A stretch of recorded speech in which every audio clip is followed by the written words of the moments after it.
salle d'attente et je suis sortie de l'hôpital. Mais quelque chose était étrange. Normalement il devait y avoir des maisons à l'extérieur de l'hôpital. Mais à ma grande surprise j'ai vu une vaste terrain verdoyant au lieu de maisons urbaines qui étaient supposées être là. Puis j'ai commencé à marcher sur ce terrain vert. Alors que je marchais sur ce terrain vert, j'ai remarqué un changement dans mon corps qui est devenu glorieux. La Bible dit qu'il y a des corps terrestres et des corps célestes. Je t'ai revêtu d'un corps éclatant, incorruptible et plein de force. Alors que j'observais et admirais l'éclat de mon nouveau corps céleste, soudainement j'ai vu un homme de lumière à quelque distance, qui était autour d'une table interminable. Cet homme brillait comme un soleil et il était beau. En fait il était en train d'arranger des ustensiles dorés sur la table qui semblait interminable. Il me semblait occupé. Je me tenais là en train d'observer cet homme qui était brillant, éclatant et radieux. Je ne savais pas que cet homme était Jésus-Christ de Nazareth. Puis j'ai vu cet homme faire appel aux anges qui ont répondu à son signal. Quand les anges sont arrivés, je pouvais voir qu'ils avaient des ailes et ils brillaient. J'ai vu cet homme de lumière qui était Jésus-Christ leur donner des instructions. Ensuite j'ai vu les deux anges venir vers moi. L'un se tenait à ma gauche et l'autre à ma droite. Ils m'ont dit, Jean-Paul, nous devons voyager. Puis nous avons commencé à voyager. Après avoir parcouru un trajet, j'ai commencé à entendre au loin des bruits de gens qui criaient comme dans un stade. L'intensité de ces bruits était comme quand un joueur de football marque un but dans un stade. C'était un bruit intense. J'avais l'impression d'écouter des millions de personnes crier. Je n'ai jamais entendu ce genre de bruit auparavant. J'ai demandé aux anges du Seigneur à propos de ce bruit. Je l'ai demandé, y a-t-il un stade aux alentours? Les anges m'ont dit, Jean-Paul, lève les yeux.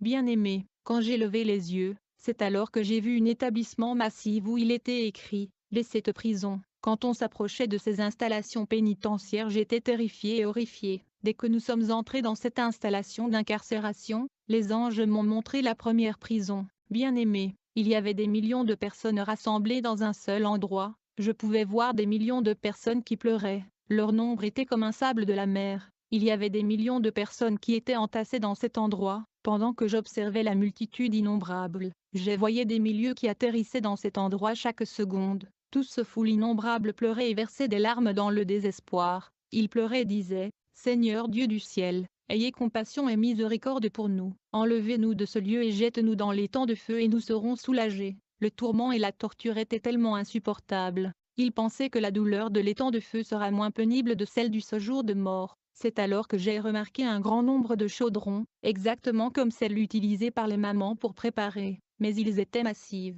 J'ai demandé aux anges du Seigneur qui est cette foule innombrable. Les anges m'ont répondu, cette foule sont les gens qui sont morts avec leurs péchés sans Jésus-Christ. Ce sont les gens qui ont rejeté l'évangile de la bonne nouvelle de Jésus-Christ. Parmi eux il y a le voleur, les sorciers, les impudiques, les criminels, ceux qui ont avorté, les calomniateurs. Les anges me dirent que cet endroit est le lieu de tourment, le séjour de mort. Ils m'ont dit, Jean-Paul, ces gens que tu vois seront jetés dans les tangs de feu. Quand ils étaient sur la terre, ces gens ne se souciaient que de la vie sur terre et des choses de la terre. Alors quand ils sont morts, ils ont tout laissé sur terre. Ils ont laissé des millions et des milliards dans leurs comptes bancaires. Ils ont laissé des maisons, des villas et ils ont atterri ici. C'est alors que j'ai vu au milieu de cette foule qui était aussi nombreux que le sable de la mer. J'ai vu des hommes géants au milieu de cette foule des âmes perdues. Ce géant était des démons, qui tourmentaient cette foule de millions. Chers frères et sœurs, j'ai vu de mes yeux la souffrance de l'enfer. Vous ne le supporterez pas, c'est trop. Vous devez vous sauver. Mon frère et ma sœur, vous devez comprendre que lorsque vous serez mort, vous allez laisser derrière vous votre compte bancaire, votre maison et vos propriétés et possessions pour laquelle vous avez travaillé toute votre vie. Vous allez faire face à la vie dans l'au-delà seul. Vous allez devoir prendre la décision de vous préparer maintenant, car aujourd'hui est le jour du salut. Bien-aimés, dans cette première prison j'ai vu des chaudrons énormes sur le feu qui les chauffait. Le feu était si intense qu'il perdait sa couleur habituelle. À l'intérieur de ces chaudrons était une matière semblable à l'huile de palme bouillante à une température extrême. Cette huile était devenue comme l'eau. Bien-aimés, parmi ces millions des âmes perdues dans cette prison, je voyais des démons géants. La taille et la hauteur de ces démons dépassaient de loin celle de l'homme ordinaire. Leur devoir était d'attraper les humains parmi la foule et de les jeter dans le chaudron qui chauffait à une température extrême. Les victimes étaient brûlées dans le chaudron comme nous grillons le poisson et la viande dans un grill. C'était une souffrance incompréhensible. J'ai dit aux anges, on ne peut pas brûler les êtres humains comme ça, ils vont mourir. Les anges m'ont répondu, ces hommes sont déjà morts. Ils sont des esprits et ils ne mourront plus jamais. Il est réservé aux hommes de mourir une seule fois. après quoi vient le jugement. Une fois qu'un homme se retrouve dans le séjour des morts, il ne sert à rien. Quand les gens sont sur la terre, ils peuvent se repentir, ils peuvent abandonner le péché, ils peuvent venir à Jésus car ils sont sous la dispensation de la grâce, mais une fois qu'ils sont morts, c'est trop tard. Je ne pouvais pas supporter ce que je voyais. J'ai demandé aux anges si la miséricorde et la compassion de Dieu ne pouvaient pas sauver ces âmes perdues. Il me répondit: il est réservé aux hommes de mourir une fois. Bien-aimé, dans cette dimension chaotique des âmes perdues, j'ai vu des démons géants saisissant 4 humains dans la main gauche et 4 dans la main droite et les jetant dans le chaudron qui était chauffé dans une extrême température. Les âmes perdues étaient grillées comme du poisson. Ils poussaient des cris infernaux. Ils demandaient Dieu de les enlever du séjour de mort et de le jeter dans l'étang de feu. Les anges m'ont dit: Jean-Claude, ces gens ne connaissent rien de l'étang de feu, c'est pourquoi ils parlent comme ça. Ils ne savent pas que la souffrance de l'étang de feu et du soufre qui a été préparé pour le diable et ses anges est plus que celle de ce jour de mort. Alors qu'on se mouvait dans cette prison, j'ai vu nos anciens leaders politiques, j'ai vu les musiciens congolais populaires de notre pays. Ils pleuraient et me disaient que leur souffrance était insupportable. Ils m'ont dit: quand vous retournez sur la terre, il faut avertir les gens dans notre pays de ne pas venir ici et d'éviter cet endroit de tourment. J'ai vu beaucoup de gens de mon pays que j'ai reconnus, surtout les politiciens qui étaient dans l'occultisme. Les anges m'ont dit: Jean-Paul, écoutez ce que vos compatriotes vous disent. La plupart d'entre eux ne travaillaient que pour les choses terrestres. Ils se fichaient de la vie après la mort. C'est pourquoi ils se sont retrouvés ici. Bien-aimé, j'étais en train d'observer cette foule innombrable et interminable des âmes perdues. À ma grande stupéfaction, j'ai vu mon ancienne petite amie. Elle est morte il y a plusieurs années. Je me rappelle, une nuit nous avons eu des rapports sexuels, et comme conséquence elle est tombée enceinte. Elle ne voulait pas de bébé et donc elle a essayé d'avorter, mais elle est morte car l'avortement n'a pas marché. Comme résultat, elle se retrouvait dans ce lieu de tourment. J'étais horrifiée et secouée de le voir dans ce monde chaotique de démons. Et quand elle m'a vue, elle a commencé à me supplier de la sortir de cet endroit lugubre et épouvantable. J'ai supplié les anges du Seigneur de la faire sortir de cet endroit. Ils m'ont répondu que ce n'était pas possible. C'était trop tard. Les anges du Seigneur m'ont dit qu'il n'y a pas de provision et d'opportunité quand un homme meurt et se retrouve dans le séjour des morts. Je veux vous avertir, vous qui êtes vivants sur la terre. Aujourd'hui vous pouvez décider de demander à Jésus-Christ de venir dans votre vie pour éviter l'enfer. Vous pouvez arrêter de vivre dans l'hypocrisie et confesser vos péchés cachés et répétitifs. Après avoir visité la première prison qui était contrôlée par les démons géants qui jetaient les gens dans le chaudron chauffé à haute température, nous sommes allés à la seconde prison. Là-bas j'ai vu des milliers de personnes qui étaient entassées comme des sardines. Les gens étaient placés au-dessus des gens. J'ai remarqué que les gens avaient des trous dans leurs lèvres et il y avait des cadenas dans leur bouche. Ces gens étaient ligotés dans des chaînes. Ils étaient entassés et placés les uns sur l'autre. J'ai vu de démons au milieu de ces gens. Je voyais les démons qui aspergeaient des laves chauffées à haute température sur ces âmes qui étaient ligotées dans des chaînes. Les anges du Seigneur m'ont informé que ces gens étaient de pasteurs. J'ai contesté. Comment les pasteurs peuvent-ils se retrouver ici? J'ai contesté en leur disant qu'ils ne devraient pas être ici. Ils m'ont dit que ceux-ci étaient de pasteurs corrompus. Ils ont recouru à l'occultisme et la magie pour opérer de miracles et avoir des foules, et donc ils devraient offrir des sacrifices humains. Il y a parmi ces pasteurs ceux qui ont refusé de prêcher la parole de Dieu authentique par crainte d'importuner les partenaires financiers. C'est comme ça que les pasteurs envoient des âmes en enfer. Un jour leur Seigneur est venu dans cette prison. Il a prêché aux âmes qui étaient liées ici dans ces 7 prisons, à la suite de quoi ces derniers ont crié à leur Seigneur de le délivrer. Quand les captifs ont reçu la parole de leur Seigneur, ce dernier les a libérés de la prison et les a emmenés au ciel. C'est pourquoi le diable qui est le chef de cet endroit a ordonné aux démons de placer les cadenas dans les bouches de ces âmes afin qu'ils ne crient pas à leur Seigneur de peur qu'ils soient délivrés. J'ai demandé aux anges de l'Éternel, qui est le Seigneur de ces gens. Ils m'ont répondu: vous ne lisez pas la Bible. C'est pourquoi vous avez du mal à comprendre ceci. Quand Jésus-Christ était mort, il n'est pas allé directement au ciel, mais il est plutôt venu ici dans ce lieu qui est le séjour des morts. Il a prêché aux prisonniers de ce 7 prisons. Comme tous les prisonniers avaient accepté sa parole, ils crièrent à Jésus pour que ces derniers puissent le sauver. Jésus les libéra tous de ce prison et les emmena au ciel. Comme conséquence, ces prisons étaient restées vides. C'est pourquoi le diable décida de fermer la bouche de ces âmes avec un cadenas afin qu'ils n'appellent plus leur Seigneur. 1 Pierre chapitre 3 verset 19. Ensuite les anges du Seigneur m'ont amené dans la 3e prison qui était pour les évangélistes. Ils étaient aussi empilés comme des sardines, ils étaient enchaînés. Les démons les aspergeaient avec le lave chauffé à haute température. La douleur était insupportable. On m'a dit qu'ils prêchaient pour leur propre intérêt et les avantages personnels. Après cela, nous sommes allés dans la prison de docteurs et des apôtres. Ils étaient empilés et ils étaient placés les uns sur les autres. Ils avaient des cadenas sur leur bouche. Ces gens ont déformé les doctrines bibliques pour leurs intérêts personnels. Ils dispersent les assemblées pour leur intérêt au lieu d'implanter les églises. Puis nous sommes allés dans la prison des prophètes. Les anges m'ont dit beaucoup de charlatans sont devenus des prophètes. Ils divisent l'église et des familles avec leurs prophéties. Ils causent des divorces avec leurs prophéties. Les démons les aspergeaient avec le lave chauffé à haute température. Après cela nous avons quitté ce lieu de tourment et nous avons continué notre voyage dans le monde des esprits. On s'approchait d'un endroit montagneux qui semblait être une savane.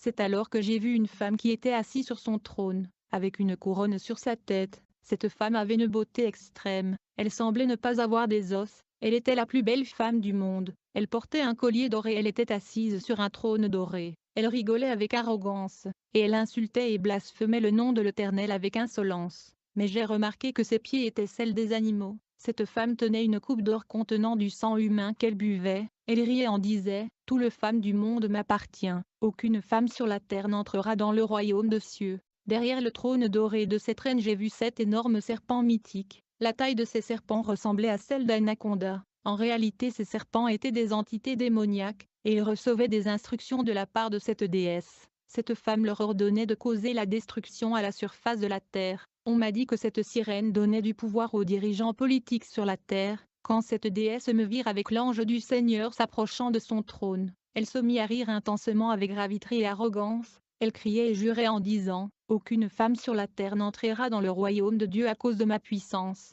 Je vais détruire les femmes sur la terre, et je veux les empêcher d'aller au ciel, car il ne me reste plus de temps. » La déesse nous dit, « Le temps est fini, je n'ai plus de temps devant moi, et donc je vais attaquer et détruire les femmes à travers des cheveux artificiels, à travers le produit de beauté et de maquillage, à travers les lotions, des poudres, la mode. Bien-aimés, Dieu vous a donné des cheveux naturels que vous devez valoriser. Mettre des cheveux artificiels est très dangereux, et risque de mettre en péril votre éternité. Certains de ceux cheveux sont dédiés aux démons, certains sont fabriqués par les sirènes. Puis l'ange du Seigneur me dit, « Jean-Paul, regarde les ongles de ses doigts. » Quand j'ai regardé les ongles de cette sirène, j'ai vu que ses ongles étaient très longs et très tranchants. L'ange du Seigneur me dit, « Beaucoup de femmes sur la terre mettent des ongles artificiels parce qu'elles ne savent pas d'où elles viennent. » L'ange du Seigneur me dit, « Les ongles longs et tranchants de cette déesse lui permettent de poignarder et de déchirer ses victimes. » Chères sœurs, vous devez comprendre que Dieu vous a créé belle, vous devez éviter ces choses artificielles. L'ange du Seigneur me dit, « Cette déesse est responsable de beaucoup de vêtements que les femmes portent sur la terre qui séduit les hommes. Elle est responsable de la mode qui expose le corps des femmes. Dans l'église les femmes portent des vêtements qui dessinent leurs parties privées. Cette déesse démoniaque est responsable de toutes les séductions que vous voyez sur terre. Son nom est Jézabel. » L'ange me dit, « Jean-Paul, quand vous retournez sur la terre, dites aux femmes d'arrêter de dépenser leur argent sur les produits de beauté, mais de parrainer l'évangélisation, parce que le diable a détourné tous ces produits de maquillage et les a attachés à des démons. » Puis nous avons quitté Jézabel, alors que nous continuons notre voyage dans le monde des esprits. Après avoir parcouru un trajet, j'ai aperçu de loin comme une vestibule, j'ai vu une énorme building, c'était une énorme auditorium. Bien-aimés, quand nous sommes entrés dans ce vaste auditorium, j'ai remarqué que l'assistance était en grande partie des anges déchus et leur chef Lucifer. Dans cette réunion il y avait des démons supérieurs, inférieurs et des démons géants. À un certain moment Lucifer se leva et commença à s'adresser à l'assistance. Il leur dit, « Nous allons tous dans le lac de feu et du soufre, mais nous n'irons pas dans le feu seuls, nous devons travailler pour amener l'humanité entière avec nous dans le lac de feu et du soufre. Nous allons dans le lac de feu et du soufre avec toute l'humanité, aucun d'entre eux ne doit s'échapper. Je veux que toute l'humanité puisse nous rejoindre dans le lac de feu. » Après avoir adressé la congrégation des anges déchus et des démons, j'ai vu l'assistance débattre sur le mariage des pasteurs. À vrai dire, le mariage des 5 ministères est une cible stratégique du royaume des ténèbres. Cette phase de réunion était dédiée à la destruction de foyers des serviteurs de Dieu, afin que les enfants des couples divorcés deviennent de brigands et prostituées. Cette réunion était aussi dédiée à l'instigation de divorce, et l'annulation et la disparition de la famille traditionnelle qui consiste en l'homme et la femme. Ensuite j'ai vu ces anges déchus et démons supérieurs discutant sur comment promouvoir le lesbianisme et l'homosexualité afin d'empêcher l'humanité de se multiplier. Il faut que la terre soit vide, alors que Dieu avait ordonné à l'homme de remplir la terre. après l'accord sur la promotion de l'homosexualité et le lesbianisme. J'ai vu des démons et des anges déchus débattre comment promouvoir le tatouage et le piercing. Bien-aimés, aujourd'hui nous voyons des femmes faire des tatouages partout dans leur corps, même dans leur partie privée. Après avoir convenu sur la méthode de promotion des tatouages et piercings, j'ai vu des démons et des principautés dans l'assistance débattre sur le péché qui devrait être le péché numéro 1 qui doit mener l'humanité entière en enfer. Après ce débat, il y avait une vote. J'assistais au vote des démons et des anges déchus. Ils ont voté l'immoralité sexuelle et la perversion pour être le vice numéro 1 sur la surface de la terre. Après le vote, j'ai vu le diable à nouveau debout sur l'estrade. Il dit à l'assistance: le mal doit augmenter à la surface de la terre, le vice doit augmenter à la surface de la terre, l'immoralité sexuelle et la perversion doivent augmenter sur la terre. Je veux que l'humanité soit corrompue dans tout le niveau. Je veux que toute l'humanité puisse nous rejoindre dans les temps de feu et du soufre. Aucun homme sur la terre ne doit échapper les temps de feu et du soufre. Nous allons tous nous retrouver là-bas. Après ce discours de Lucifer, nous sommes sortis de l'auditorium. Les deux anges m'ont emmené voir le Seigneur Jésus-Christ. Quand nous sommes arrivés au ciel, mon corps a changé de nouveau. J'étais revêtu d'un corps de gloire et de lumière. Jésus m'a dit: mon fils, nous devons voyager. Je lui ai demandé où. Il me montra l'endroit. Quand je regardais où il pointait, je vis un endroit couvert de ténèbres absolues. Il faisait sombre. Je dis à Jésus: Seigneur, il y a de l'obscurité là-bas, et il y avait une mauvaise odeur qui sortait de là. Jésus dit: oui, c'est l'odeur de la chair humaine qui brûle. J'ai répondu à Jésus: Seigneur, je ne veux pas y aller. Jésus m'a dit: mon fils, vous devez voir ce qui se passe là-bas afin que vous puissiez avertir l'humanité. Le Seigneur m'a pris et m'amena à cet endroit des ténèbres. On se déplaçait dans un couloir trop noir. L'endroit était sombre, mais le Seigneur éclairait l'endroit avec sa lumière. C'était le couloir de la mort. Il y avait une mauvaise odeur et j'avais envie de vomir. Quand nous avons atteint la fin de ce passage, j'ai vu un homme qui était tourmenté par un serpent qui avait la taille d'un anaconda. Le serpent a roulé sur l'homme et lui brisait les os. Quand cet homme nous a vus, il a crié à Jésus: Seigneur, sauve-moi, renvoie-moi sur terre et je me repentirai. J'ai dit à Jésus: s'il te plaît, fais quelque chose pour lui. Il m'a répondu: une fois qu'un homme meurt et se retrouve dans le séjour des morts, il est trop tard. Il entend le jugement dernier. Jésus m'a demandé: connaissez-vous cet homme? Il est le pape. Il connaissait très bien la Bible, mais il était corrompu par l'argent, l'idolâtrie et la pratique de l'occultisme. Il a été promis la vie éternelle par Lucifer, mais voici où il se retrouve après la mort. Jésus me dit: va avertir les dirigeants ecclésiastiques de ne pas être corrompus par l'argent, la gloire et les positions. Ils ne devraient pas venir dans ce lieu de tourment. Bien-aimés.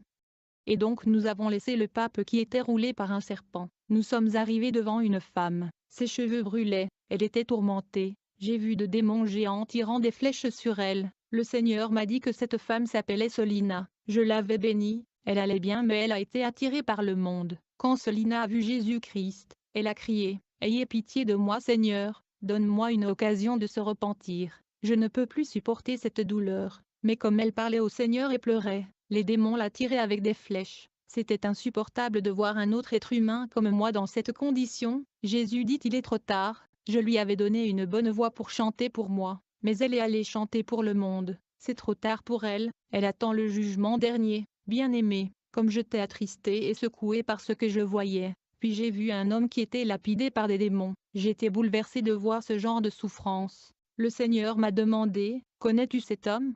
Ce Michael Jackson. Jésus me dit: Michael Jackson a touché le trône de Satan afin de conquérir le monde. Le diable lui avait promis l'immortalité. Il y a une puissante présence démoniaque dans sa musique, mais ceci est son destin. Chaque fois que sa musique est jouée sur terre, sa souffrance augmentait ici. J'ai demandé au Seigneur de le faire sortir car il risque de mourir avec ce torture. Le Seigneur me dit qu'il est un esprit, il ne mourra pas. Puis je supplie le Seigneur de me sortir de cet endroit car je ne pouvais plus supporter ce que je voyais. Alors Jésus me sortit de l'enfer. Il me dit: vous ne devez pas cacher ce que vous avez vu ici, vous devez dire au monde tout ce que vous avez vu. Partout où vous allez, tout le monde doit savoir ceci. Puis Jésus-Christ m'a remis aux deux anges et il a disparu. Comme je me déplaçais avec les deux anges, ils m'ont dit: Jean-Paul, regarde là-bas. Quand j'ai levé les yeux, j'ai vu venir un monstre noir. Ce monstre avait un œil et une corne. Quand il nous a vus, il se mit à courir vers nous. Alors qu'il courait, la terre tremblait. J'étais sur le point de courir quand j'ai réalisé que les deux anges n'étaient plus avec moi.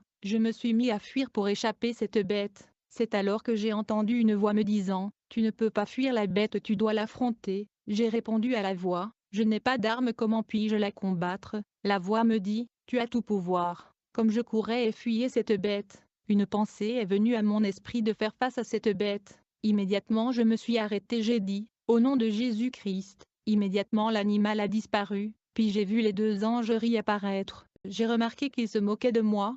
Je leur ai dit, « Vous m'avez abandonné pour que la bête puisse me tuer. » Les anges m'ont répondu, « Jean-Paul, tu as tout pouvoir entre tes mains. Comment la bête peut-elle te tuer? Tu as le nom de Jésus-Christ qui est la plus grande puissance au monde. Jésus t'a donné son nom. C'est pourquoi aussi Dieu l'a souverainement élevé, et lui a donné le nom qui est au-dessus de tout nom, afin qu'au nom de Jésus tout genou fléchisse dans les cieux, sur la terre et sous la terre, et que toute langue confesse que Jésus-Christ est Seigneur, à la gloire de Dieu le Père. » Plus tard les anges du Seigneur m'ont emmené dans un endroit qui ressemble à un océan. L'eau semblait changer de couleur, mais elle me semblait bleue. L'ange me dit, « Jean-Paul, tu penses que ceci est de l'eau? Prends une pierre et jette-la à l'intérieur. » J'ai pris une pierre et je l'ai jetée à l'intérieur de cette eau. Comme résultat, il y a eu des explosions, de détonations et coups de tonnerre. C'était si intense que je suis tombé par terre. L'ange m'a soulevé et me dit, « Ceci est le lac de feu et du soufre où le diable et ses disciples seront jetés. » Le lac de feu ressemble à un océan, il n'a pas de commencement et de fin. Les âmes qui se retrouvent dans le séjour de mort y seront jetées avec le diable.